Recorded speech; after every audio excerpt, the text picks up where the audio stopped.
Hello, everyone. Thanks for joining me. My name is Carlos.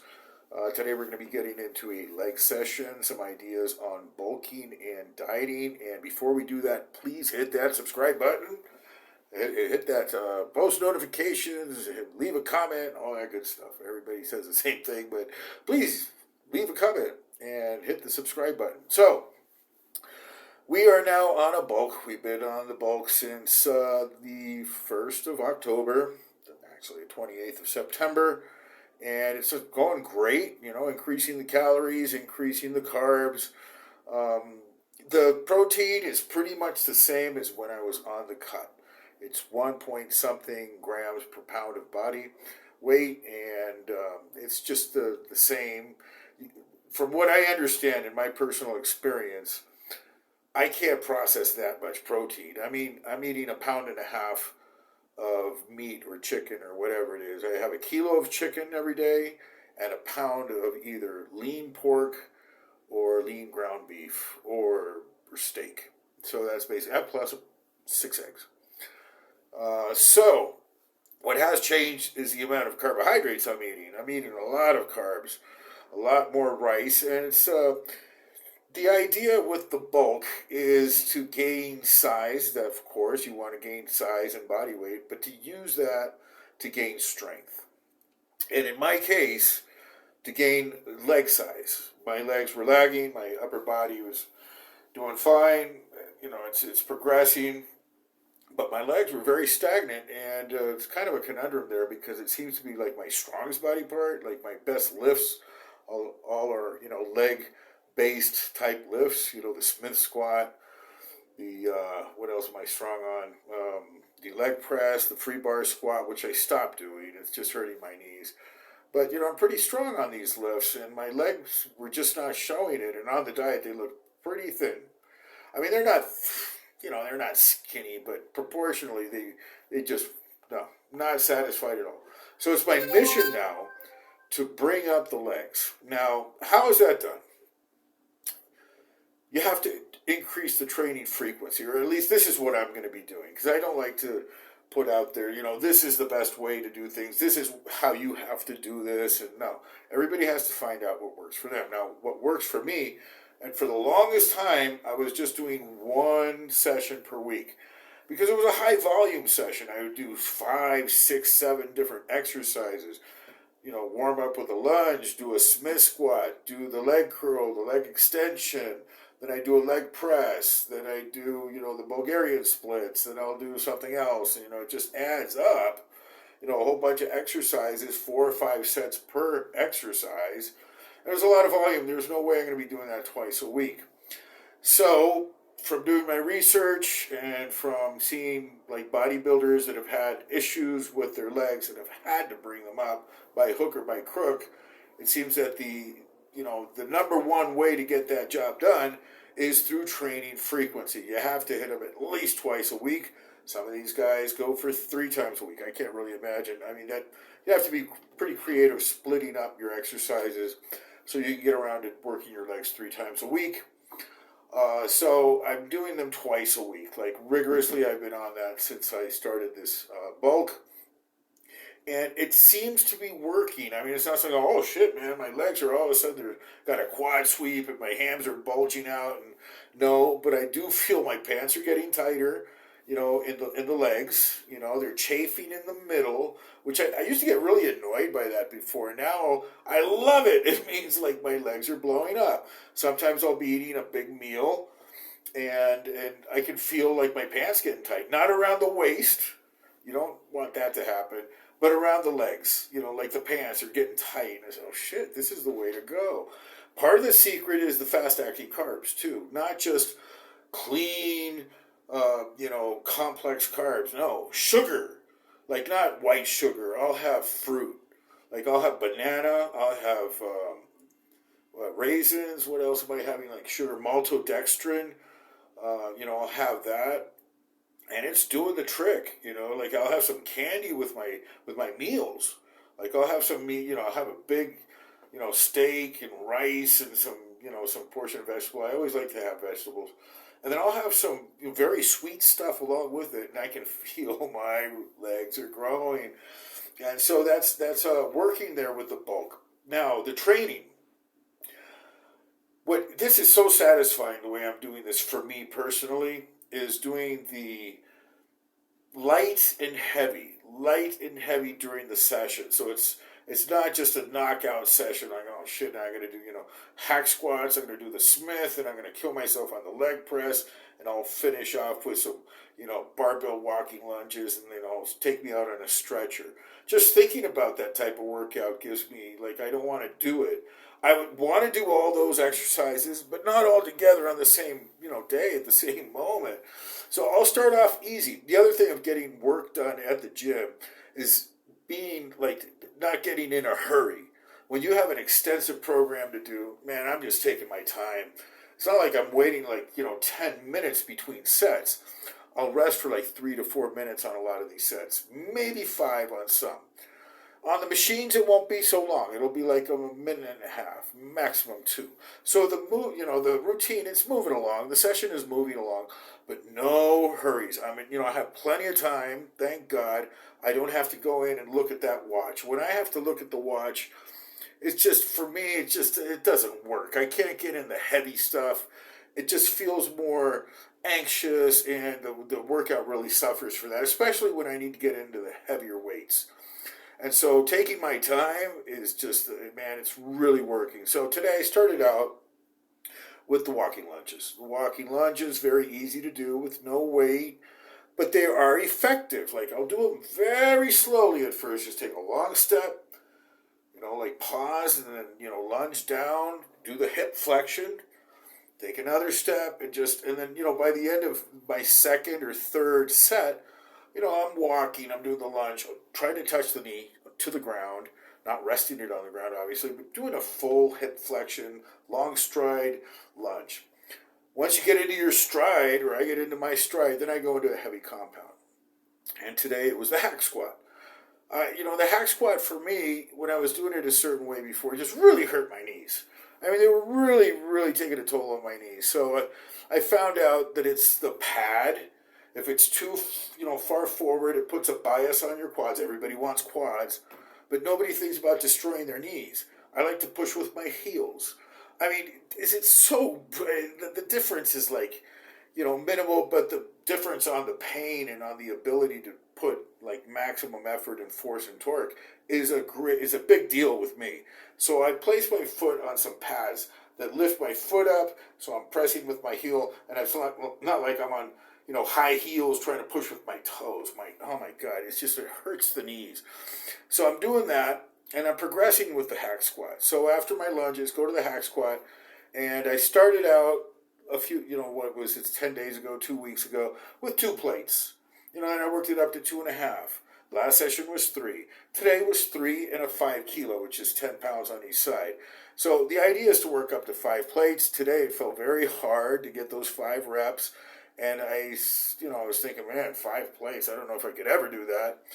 But as we gain weight and we're getting stronger, yeah, it'll happen. It'll happen, over a course of weeks and months of steadily building up the strength. So after that, went into the adductor. The adductor machine, very important. It seems to be like the missing link in the whole sequence of the training, of the leg training, at least for me. It makes up a large portion of the flesh on your leg, and so it's important to have that built up also. It's also important to have the strong adductor for the deep squats, like I'm doing them now on the Smith, and also for the leg press. So after the adductor, we're up to the full stack, full pin, trying to squeeze at the top, like you're holding some, like a scissor, and just squeeze, slow, squeeze, slow. From there, went to the leg press. Now, the leg press in the past, I've derided as kind of a meaningless exercise where you pile on 10, 15, 30, 100 plates, and, it's like you're doing like 2-inch reps. Now I'm doing that. Now it's like 2-inch reps, but they are partial reps. I don't go bring my knees all the way down to my face, but they're almost like, just shy of 90 degrees. Now, what is the purpose of that?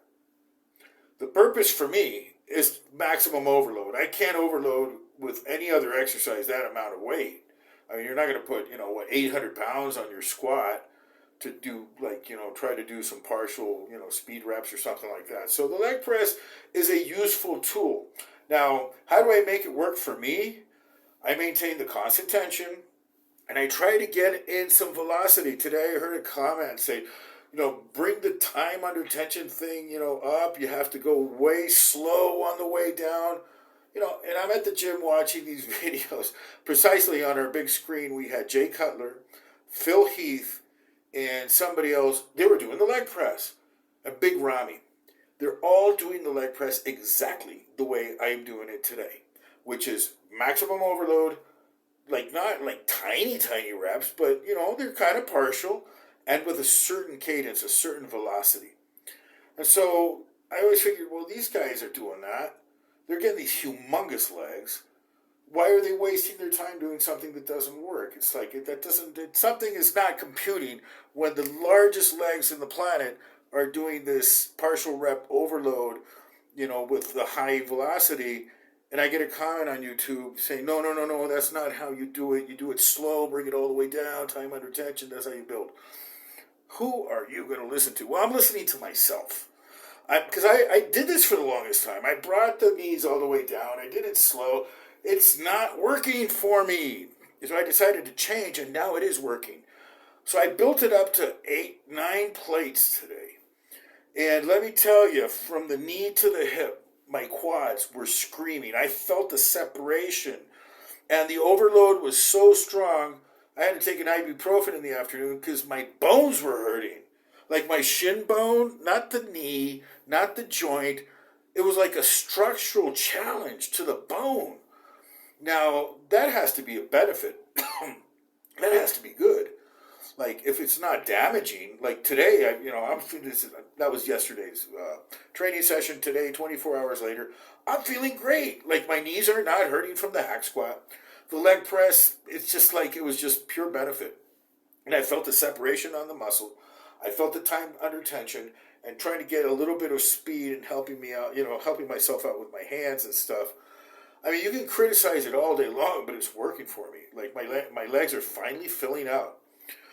And so did that, was pretty happy with the 9 plates. It felt very heavy. That's all I can say. It felt like extremely heavy trying to get the first rep into place. And it's like, oh my God, it was just too much. And then, bring it down a little bit. And as I progressed with a few more reps, I bring it down a little bit more. So I guess you get better as you practice this, right?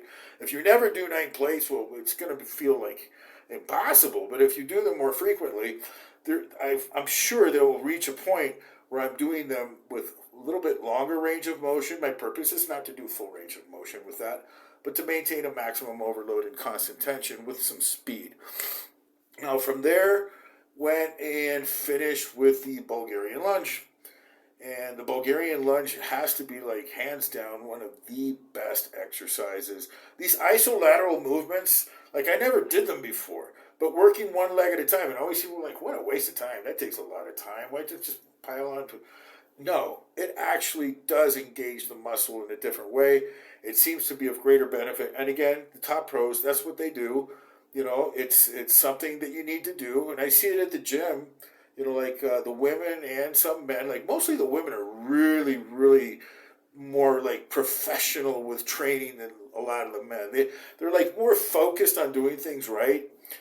And like at the gym I train at, it's all like, bikini models and stuff. There's a lot of really, good-looking women there that compete. And, they're being trained by pros. And so I watch what they're doing. And, it's not just, heavy squats. It's mostly lunges, Bulgarian splits, the sumo squats, Smith squats, and a lot of one leg at a time type of exercise. Oh, and the leg curl. So I did the leg curl also. And I'm finding it kind of challenging. I try to do a one leg at a time after my last set. So my last set, 2 legs at a time, and then I dropped from 130 pounds, I dropped it down to like 40 and tried to do one leg at a time, and I couldn't even. It's like my leg was seizing up. I couldn't move it. It was just congested. It was pumped. So that was great. And that was that. That was it for the training session. It took me like an hour and a half to get through that. And I was completely satisfied. I mean, you guys that train, you know how the feeling is when you leave and it's like a half-assed mediocre session. You wish you could have done some more, but nah. Today I left feeling like I was just satisfied. I said, wow, making gains again. The food is like I'm gaining weight. I was 179 at the bottom at the last day of my cut. And today, fasted. Fasted today is 199. It's been stuck there for like a week now because I was on a road trip and I didn't get my protein in. But today it's going back up. And like my weight during the day is up to 204, 205, which I hadn't seen in a long time. So it's working. It's all working. I'm so happy about that. That the heavy weights, this routine of twice a week, light, heavy, and doing the progressive overload, and not too much volume. The volume will come in later. Like you do tap out, you do reach a plateau where where are you gonna go? Like you do 9 plates on the Smith. No, I mean I know where my limits are. My limit on the last power period was I got to 425 pounds for 4 reps. And that was freaking challenging. I got 6 reps with 4 plates. I uploaded a video last week with doing a 3 plate for 15 reps. I know I can do this, and but I know I'm not going to be doing like 6 plates on the Smith. So there will be a moment that I kind of tap out with the maximum weight, and that's the time to pour on the volume. Like once you hit your limit with intensity, and you want to continue making progressive overload, continue packing on the calories, more carbs, gaining more weight, then you can do more, you have greater work capacity. You want to increase your work capacity. First is the strength, then comes the volume. And so that's where we are, with this training period. It's like just the first few weeks. I'm not really counting out weeks, like, week 10, week 12. So it's like from now on, until I reach my goal, I'm going to be bulking. I'm going to be eating. I'm going to be lifting as heavy as I can. And so it's just exciting for me. It's like as I get older, it's hard to like relate to the people my age, like the people who don't lift for sure. I feel very much out of place because I'm completely healthy. I have like 0 health issues. And, even with the guys that do lift, like very few of them are into like bulking or want to get massive or even do gear. I do gear. I've been, very upfront about that. I am stopping the gear, as of today. I'm doing a TRT for a few months because I've been on for like 3 years nonstop. I was like, how can you take steroids for 3 years and not have health issues? Every single health marker of my body has improved. My blood pressure is smooth. My resting heart rate is like, 65. Oxygen saturation, kidney function, liver function, everything. Like I'm in a good mood. I feel really good. But I'm stopping just because, like my wife asked me to stop actually for a while and just get my checkups and stuff, and so that's fine. I'll be doing TRT and I'm really excited about that. Just to, change the pace. But what most gets me excited is the knowledge that I've been doing this the right way. I mean, like, if something is working for me to be absolutely healthy, well, thank God, first of all. And thank my family, my genetics. I have good family genetics, and it all, my stars aligned to be able to do this. Had I, a lot of problems, I probably would be thinking differently, but I'm not. I'm like super happy with what I'm doing. I would never want to stop. Why? Why would you? If there are no health issues involved, why would you want to stop? Unless, you have some reason to, which I do now. Anyways, just wanted to share that also. Like I was just sharing with, what I try to be upfront and honest. For me, truth and honesty trumps everything else. For me, the most holiest thing, besides God Almighty, and God is the truth, is to be honest and be truthful in our dealings with each other, Know what can and cannot be done. Don't be sold a false bill of goods. Do your research and know what you want. Like I can't relate to a lot of people my age because they don't want to get large. They're They're not interested in packing on muscle. They don't have a vision for when they're going to be 70, other than they want to be healthy.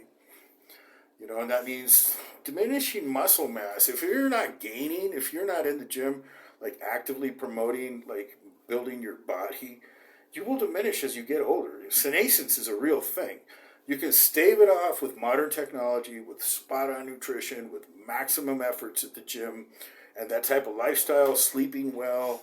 All that will contribute, and if you're a healthy type of person, to reach advanced old age in a very healthy, youthful way. Especially your mind. I stay active in all kinds of things. It's not just bodybuilding for me. I'm active in business. I have a textile interest. I'm with cattle ranching. Some real estate. I'm very active with that. I love to read. I'm a voracious reader. My personal library has over 800, tomes. I read everything from medicine, economics, philosophy, history, biographies. I even read like a romance novel, everything. I just love to read. Science pamphlets, white papers. I can't get enough of reading. I have a very extensive library. So, there's a lot of facets to what I do. Bodybuilding is like everything kind of revolves around bodybuilding, because I believe it's my ticket to being super happy and healthy as I get older, So that's it. I just wanted to share all that with you guys. I'll leave you with the training video at the end. Please leave a comment. Do not forget to subscribe. I love you all. Thanks for sharing this journey with me.